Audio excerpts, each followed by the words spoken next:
요한계시록 4장 1절에서 14장 1절에서 11절 1절 먼저 읽고 시작하겠습니다. 또 내가 보니 보라 어린 양이 시온산에 섰고 그와 함께 14만 4천이 서 있는데 그들의 이마에는 어린 양의 이름과 그 아버지의 이름을 쓴 것이 있더라. 앞장에서 요한은 이 용이 이 하나님의 교회를 박해하기 위해서 짐승 둘을, 그러니까 정치 권력과 이 거짓된 종교 권력을 통하여서 수많은 사람들이 짐승의 표를 받게 하는 그런 암울한 장면을 보았다고 하면, 이제 14장은요 하나님 나라의 승리에 대해서 보여주고 있는데요, 그가 제일 먼저 본 것은 보라 하면서 어린 양을 보았습니다. 그 어린 양은 시온산에 서 있었습니다. 이 시온산에 서 있는 어린 양은 바로 이 시온에서 십자가에 달려 죽으신 예수 그리스도를 상징하고요, 아브라함이 이삭을 이제 바치려 했다가 대신 어린 양을 바쳤던 곳도 바로 이곳이죠. 이 어린 양, 그리고 그와 함께 14만 4천이 서 있음을 보게 되었습니다.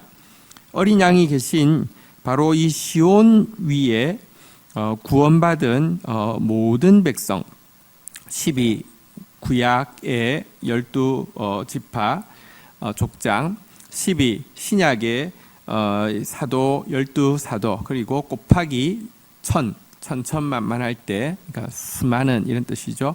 신구약에 구원받은 모든 성도들이 바로 이 시온산에 어린 양과 함께 서 있는 모습을 보게 되었습니다. 이들은 어린 양의 이름으로 또 아버지의 이름으로 이제 구원을 받았는데요. 여러분, 우리가 이 시내산에서 언약의 말씀을 주셨습니다. 시내산 참 소중합니다. 그러나 여러분, 우리가 말씀을 지킴으로 구원받을 수 있는 것 아닙니다. 말씀은 우리가 가야 할 기준을 보여줍니다. 그리고 천국은 그 말씀이 그대로 이루어지는 곳입니다. 그러나 이 시내산에 이 말씀을 우리 가운데 이룰 수 있는 것은 시온산의 어린 양의 피 없이는 불가능한 것입니다. 그래서 말씀으로 들어가기 위해서는, 시내산에 들어가기 위해서는요, 시온산의 그 어린 양의 피 앞에서 끊임없이 회개해야 하는 것입니다. 자, 이제 2절 한번 보도록 하겠습니다. 2절, 3절 교독하겠습니다. 내가 하늘에서 나는 소리를 들으니 많은 물소리와도 같고 큰 우레소리와도 같은데 내가 들은 소리는 검은고 타는 자들이 그 검은고를 타는 것 같더라. 3절 읽겠습니다. 시작. 그들이 보좌 앞과 내 생물과 장로들 앞에서 새 노래를 부르니 땅에서 속량함을 받은 14만 4천 밖에는 능히 이 노래를 배울 자가 없더라. 자, 이제 그는 하늘에서부터 나는 찬양의 소리를 듣게 되었습니다. 승리의 찬양이 울려 퍼집니다. 이 찬양, 많은 물소리와도 같고 큰 우레소리와도 같은 이 찬양, 그러나 시끄러운 소리가 아니라 아름다운 음악 소리와 같은 이 찬양, 이 찬양은 이제 이 14만 4천이 이 찬양을 배울 수 있고 이 찬양을 부를 수 있고, 이 14만 4천에 속하지 않은 사람은 아무도 배울 수 없고 부를 수 없는 노래다, 이렇게 이야기를 하고 있습니다. 어린 양의 피로 구원받고 하나님의 말씀을 살아내게 된 사람 아니고는 아무도 이 하나님의 이 승리의 찬양에 참여할 수 없음을 보여주는 것입니다. 자, 이어서 이제 이 14만 4천이 어떤 사람인지 소개하고 있습니다. 4절, 5절 한번 보도록 하겠습니다. 이 사람들은 여자와 더불어 더럽히지 아니하고 순결한 자라. 어린 양이 어디로 인도하든지 따라가는 자며 사람 가운데에서 속량함을 받아 처음 익은 열매로 하나님과 어린 양에게 속한 자들이니 5절 읽겠습니다. 그 입에 거짓말이 없고 흠이 없는 자들이더라. 자, 이 14만 4천에 대해서 구체적으로 참된 교회는 어떤 존재인지 4절에서 세 가지로 이야기를 하고 있습니다. 첫 번째, 이들은요, 이 여자, 여기서 말하는 여자는 이 음녀 바벨론을 이야기하고 세상을 상징합니다. 세상과 더불어 자기를 더럽히지 아니한 순결한 자들이다, 이렇게 이야기하고 있습니다. 세상을 사랑하면서 14만 4천에 참된 교회에 속할 수 없다는 말입니다. 두 번째로 여기는 보니까요, 어린 양이 어디로 인도하든지 따라가는 자다라고 이야기하면서 이들은 순종의 사람이라고 이야기합니다.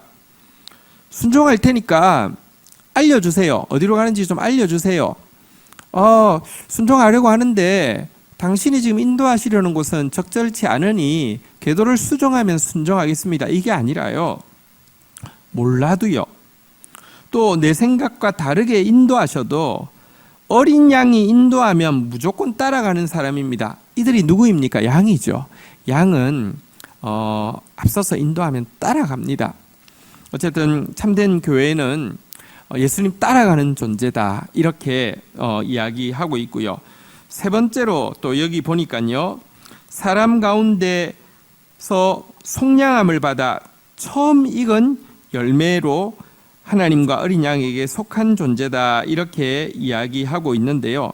하나님과 어린 양에게 첫 열매로 바쳐진 존재다, 이렇게 이야기하고 있습니다. 첫 열매를 바치는 것. 여러분, 이들은 하나님께서 받으실 만한 첫 열매였다, 이렇게 이야기하고 있습니다. 하나님은 우리에게 열매를 기대하십니다. 여러분, 우리의 열매라는 것은요, 기능이 아니라 우리 삶 자체를 이야기합니다. 하나님은 우리가 만들어내는 어떤 업적이나 제품을 요구하는 것이 아닙니다. 하나님은 우리에게 삶을 요구하십니다. 이것이 열매이고요. 첫 열매를 드린다는 것은 가장 귀한 것을 드린다는 의미를 가지고 있죠. 어쨌든 이들은 이 14만 4천은 첫 열매로서 하나님 앞에 드려진 자라 그랬습니다. 열매이기 때문에 그들의 삶 속에는 거짓말이 있을 수 없고요. 열매이기 때문에 그들의 삶 가운데는 흠이 없는 존재들이었습니다. 여기 흠이 없다는 것은 교회를 부르는 흠없이 영광스러운 교회다라는 그 표현과 같은 표현이 되겠습니다. 우리가 어떻게 흠이 없겠습니까? 그러나 우리가 끊임없이 회개하고 끊임없이 예수 말씀 따라가면요, 예수 그리스도의 몸이 되어 예수 그리스도의 신부로서 예수 그리스도 앞에서 흠없이 영광스러운 존재로 만들어주신다라고 이야기했습니다. 반대로 거짓이 있고는요, 절대 열매 아닙니다. 여러분, 하나님 나라를 이루는데 도움이 되면 거짓도 차용할 수 있습니까? 천만의 말씀입니다. 거짓된 사람이 역량이 있어서 이끌면 사람들이 따라가면, 그래서 뭔가 이렇게 명분을, 하나님 나라와 관련된 명분을 내세우면, 동원력이 있으면 그 사람 하나님 나라에 도움됩니까? 천만의 말씀입니다. 하나님은 열매를 원하십니다. 하나님이 원하시는 열매에는 거짓이 존재할 수 없습니다. 어쨌든 이들만 14만 4천입니다. 세상 사랑하는 사람, 절대 이들 속에 속할 수 없습니다. 어린 양에게 순종하지 않는 사람, 몰라도 내가 원하는 길이 아니어도 순종할 수 있는 사람, 이 사람만 14만 4천에 속하고요. 첫 열매로서 그의 삶으로 드려진 사람들이 14만 4천이라고 이야기하고 있습니다. 자, 이제 6절에 승리의 외침이 나오고 있습니다. 6절 보도록 하겠습니다. 또 보니 다른 천사가 공중에 날아가는데 땅에 거주하는 자들 곧 모든 민족과 종족과 방언과 백성에게 전할 영원한 복음을 가졌더라. 자, 이제 이 영원한 복음을 가진 천사, 그래서 모든 민족 방언에게 전할 사라지지 않는 가장 확실한 복음을 가진 천사가 이렇게 날아가면서 무엇이라고 외치고 있습니까? 자, 이 복음의 내용을 보겠습니다. 7절입니다. 그가 큰 음성으로 이르되 하나님을 두려워하며 그에게 영광을 돌리라. 이는 그의 심판의 시간이 이르렀음이니 하늘과 땅과 바다와 물들의 근원을 만드신 이를 경배하라 하더라. 자, 영원한 복음의 내용은요. 첫 번째는 한번 따라하겠습니다. 하나님을 두려워하며 그에게 영광을 돌리라. 여러분, 영원한 복음이 무엇인 줄 아십니까? 천국에서도 통용될 복음이 무엇인 줄 아십니까? 두려워할 자를 두려워하고 영광 돌릴 대상에게 영광 돌리는 것, 이것이 복음의 출발이고 복음의 완성입니다. 이런 삶을 사는 사람, 두려워할 자를 참으로 경외할 줄 알고 영광 돌릴 대상에게 영광 도둑질하지 않고 온전히 돌리는 사람들은요, 복음에서 약속한 모든 축복을 실제로 누릴 수 있기 때문에 그렇습니다. 또한 이 천사가 전하는 영원한 복음의 내용은 그의 심판의 시간이 이르렀다라고 이야기하면서 그것 때문에 하늘과 땅과 바다와 물들의 근원을 만드신 이분을 경배하라라고 이야기하면서 그의 심판주이심을 경배하라라는 것이 이 영원한 복음임을 외치고 있습니다.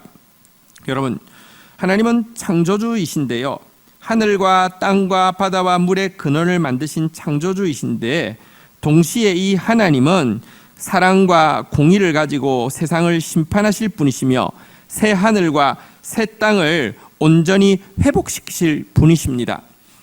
이 창조주만이 바르게 심판할 수 있고요, 이 창조주만이 바르게 회복시켜서 재창조하실 수 있는데요, 주께서 그 일을 하시니 그분을 경배해야 한다. 이것이 천사가 모든 민족, 종족, 방언, 백성에게 전하는 영원한 복음이다라고 이야기를 하고 있습니다. 자, 이어서 또 다른 천사의 외침을 한번 보도록 하겠습니다. 첫 천사가 하나님을 찬양할 하나님의 영원한 복음에 대해서 선포했다고 하면, 두 번째 천사는 8절 한번 보도록 하겠습니다. 또 다른 천사 곧 둘째가 그 뒤를 따라 말하되 무너졌도다 무너졌도다 큰 성 바벨론이여 모든 나라에게 그의 음행으로 말미암아 진노의 포도주를 먹이던 자로다 하더라. 자, 두 번째 천사가 외치는 소식은 무엇이냐고 하면요, 큰 성 바벨론이 무너졌다는 것입니다. 이 세상 나라는 멸망할 것이라는 것입니다. 이 바벨론의 제목이 여기에 보니까요 나오는데요, 첫 번째는 음행이라고 이야기하고 있습니다. 음행은 하나님을 사랑하지 아니하고 세상을 더 사랑하는 영적 간음을 하게 하는 것입니다.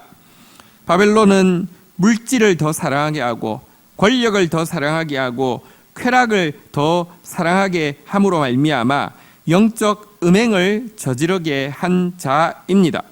그런데 이 죄에 대해서 하나님은 진노의 포도주를 그들이 온 인류에게 나누어 먹이던 자다라고 묘사하고 있습니다.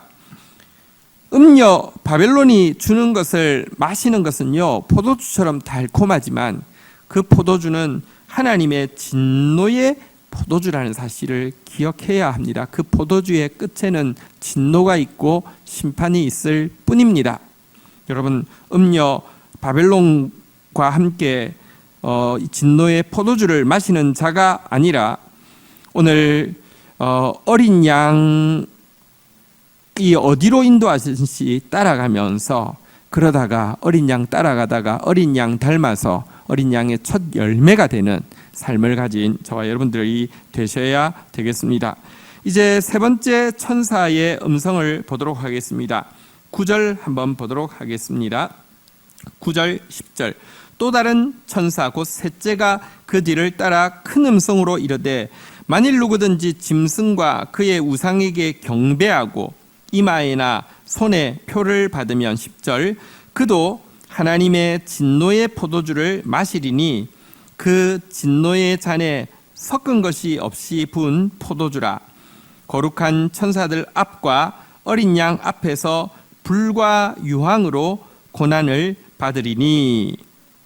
자, 우리 13장에 짐승이 나왔죠. 이 정치 권력 혹은 이 종교 권력, 이것이 결탁하여서 하나님을 모독하고 그리고 사람들을 하나님의 교회를 박해하고 사람들을 미혹하는 이들에게 경배하고 이들의 표, 곧 666이었죠.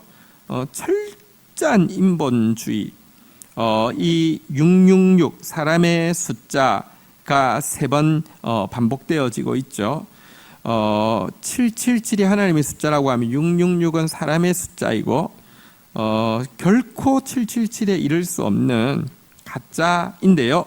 어쨌든 이 표를 받은 사람들은 이 진노의 포도주를 마시게 될 것인데 조금도 희석시키지 않은 100% 그 진노 그 자체를 마시게 되어서 거룩한 천사들 앞에서 하나님의 어린 양 예수 앞에서 불과 유황으로 고난을 받게 될 것이다 라고 경고하고 있습니다.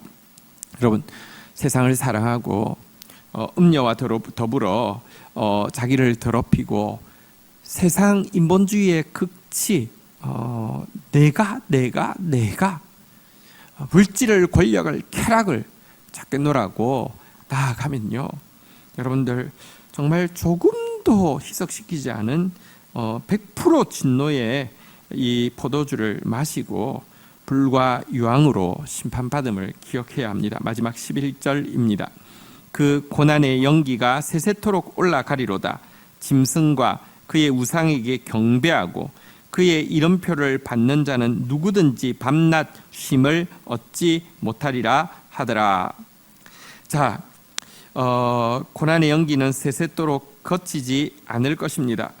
그러나 이들이 최후 심판을 받기 전에는 괜찮아 이렇게 생각할 것입니다. 왜냐하면 눈에 보이지 않는 하나님이 약속하고 있는 참 의로움, 참 평화, 참 기쁨은 보이지 않고요, 사단이 돼지 잡기 위해서 주는 사료인 물질, 권력, 쾌락은 손에 잡히니까 괜찮아 하면서 달려갑니다.